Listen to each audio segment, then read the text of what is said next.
In today's video, I'll be showing you how I recreated the style displaying on the screen. I got a contract to make uniform dresses for some set of people, so I will be uploading more videos with the same fabric. So make sure you subscribe to my channel so you get notified anytime I upload a new video. Please watch till the end and don't skip any part so that you will not miss anything. At the end of this video, if you find my tutorial helpful, please do not forget to subscribe to my channel. If you are new to my channel, you're welcome, and if you're a returning subscriber, thanks for stopping by. So I will be marking on this paper so that I won't waste my fabric. I've gone ahead to mark out my bottom placket. So I measured 4 inches for my bottom placket. I'll be showing you the easiest method to achieve the invisible bottom placket. This paper that I have here is not up to the length of the gown that I'm working with. So when I'm transferring my pattern to the fabric, I will show you how you can complete the length. I will be drafting the front part first. So the first thing I'll do now is to fold in my bottom placket. After folding it in, I will start inserting my vertical measurement. As you can see on the thumbnail, this gown has a yoke. So I will measure down 10.5 inches, which is from her shoulder to her nipple point measurement, and I will mark from her shoulder to her waistline, which is 16 inches, from her shoulder to her hip measurement, which is 25 inches. Her shoulder to knee is 35 inches, and the full length of the gown is 42 inches plus 2 inches hemming allowance. I will mark 3 inches for shoulder width, and for the neck depth I mark 3 inches, and I will curve the neckline. I'll be marking the back neck depth on this pattern. So I will mark 1 inch for the back neck depth. The neck width of the front and back is the same thing. Her shoulder width is 16 inches. If I divide it by 2, I have 8 inches. I'll mark it.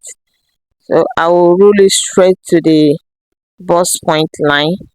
After that, I will mark the length of the sleeve. From her shoulder line measurement, I placed 23 inches. I added extra 2 inches because of the drawstring. I want the drawstring to be very full. So when I'm cutting it on my fabric, I will add my extra 2 inches. On the bust point line, I will be marking quarter of her round bust measurement. So I'll divide her round bust by 4. I added 2 inches for ease allowance and 1 inch for sewing allowance. I will mark it here. On the half length line, I will mark quarter of her round waist. I will divide her round waist by 4. I will add 2 inches for ease allowance because I want it to be free, and I added 1 inch for sewing allowance. I will repeat the same thing on the hip line. On the knee line, I will minus 1 inch from what I placed on the hip line, and I will roll it straight down to the hem. So when I'm cutting it on my fabric, I will show you how to achieve that. For now, I will just roll it straight down. Alright, this is a kimono shirt. So I will curve the armholes. I will come out by 1 inch from this angle, and I will curve it the way you see me doing. It's a kimono shirt. So you mark it the way you normally mark your kimono gown. The only difference here is just the yoke. So after that, the next thing I will be doing now is to cut out the yoke. I will set it aside. Later I'll be using it to cut out for my front and back. So I will trim off the remaining parts now. The next thing now is to place it on my fabric so that I can cut it out. So I've gone ahead to fold my fabric into 2. In order not to confuse you, I will place the lower part and the yoke together. This is how you will place it to determine the full length of your gown. Remember when I was drafting the pattern, I folded the bottom placket inside. So I will use the pattern to cut out the back part first. I mark 1.5 inches sewing allowance that I will use to join it with the yoke part. As this video progresses, you understand the reason why I mark 1.5 inches. On this armhole, I will square it this way.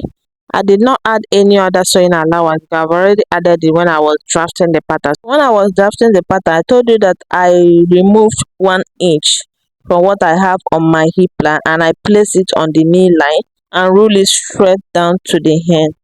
After rolling it straight down, I will cut it out. After cutting the back part, I will fold another fabric and I will place the back part on it and I will cut the front part, but I left the 4 inches for the bottom placket. Can you see what I have? So I will slash the front part open because of the bottom placket. I will notch it to indicate. Okay, we'll be covering the hem of the dress. For the hem, I will come up by 4 inches. You can as well mark 5 inches. So you curve it the way you normally curve the hem of a shirt, like inverted S. After that, I will cut it out. I place the front and back together and I cut it out. Can you see? So the next thing now is to cut the yoke part. So I folded my fabric into 2. You fold it, making sure your fold is up to 25 inches. So this is the yoke. I've unfolded the bottom placket because I want to cut the front part first. So I mark the point of my bottom placket. I left 1 inch at the top. So after pinning it, I will curve out my neck depth. Just watch what I'm doing, you get it right. Can you see the 4 inches for my bottom placket?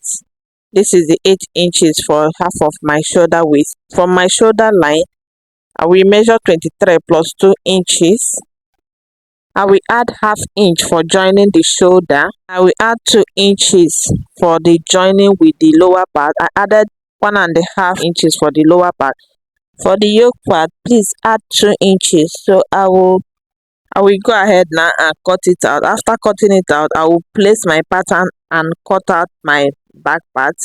After cutting it out, you notch your bottom placket the same way you did on the lower part.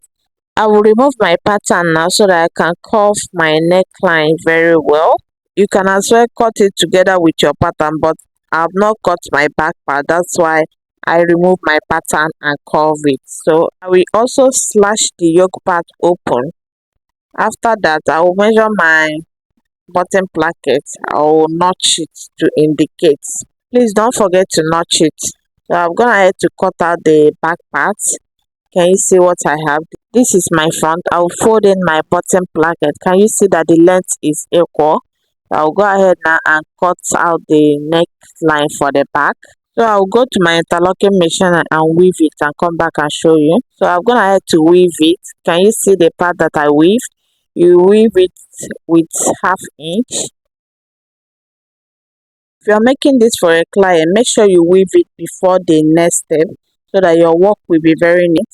So the next thing I'll do now is to fold it this way with 0.75 and I'll stitch on top of the part that I weaved, the white line that I weaved. That's where you stitch. This folding is the reason why I added 1.5 inches on the lower part and 2 inches for the yoke part. So I've done it for both for the lower part and for the yoke part.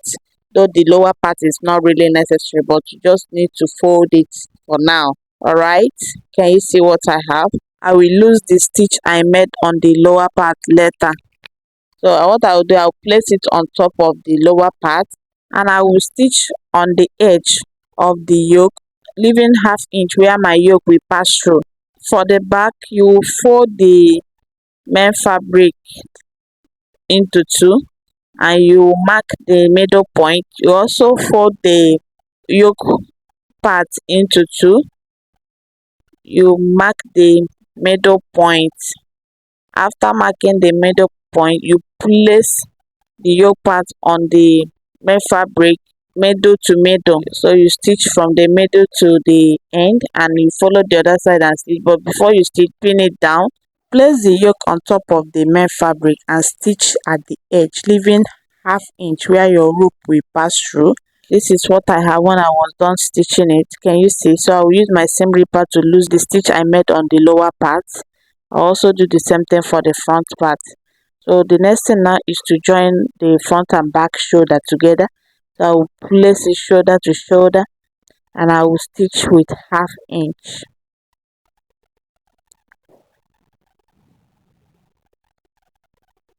After stitching it, this is what I have. I'll open it up and open press and iron very well.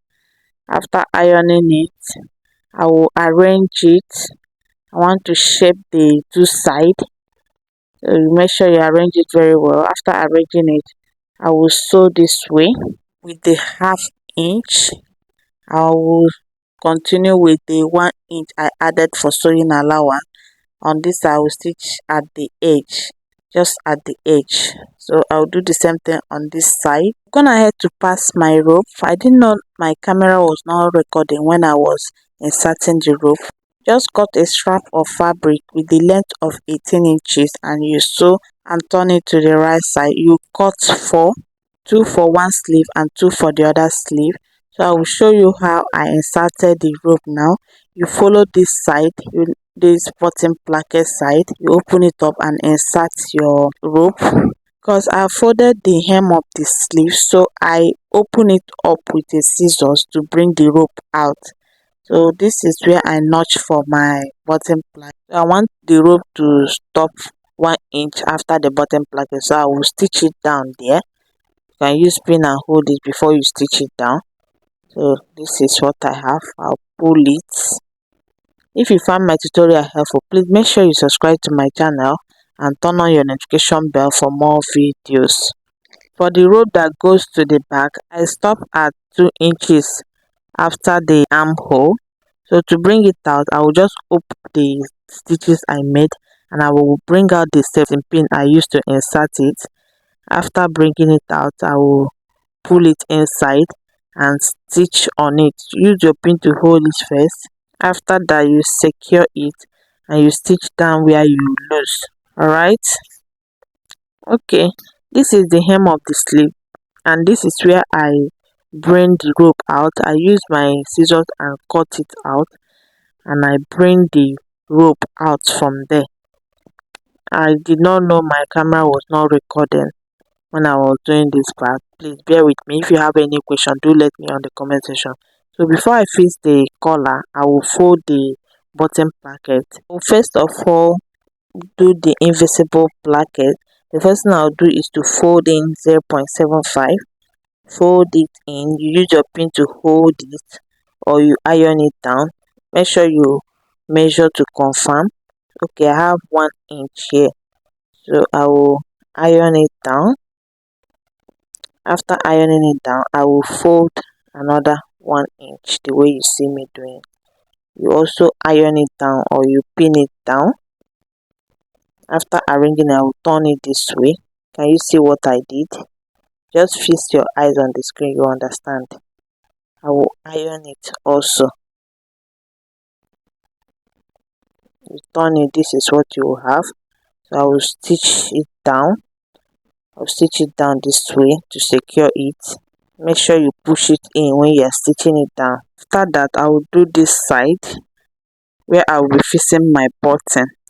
So this part, I'll just fold it 2 times. Fold it first and fold it again and you stitch on it. After that, this is what you have. I've done stitching down the invisible pocket. Can you see what I have? I will measure my round neckline so that I can cut my collar. I have a tutorial on how to fit and attach a collar. Where to check other of my tutorials on my channel. Thanks for watching. Bye.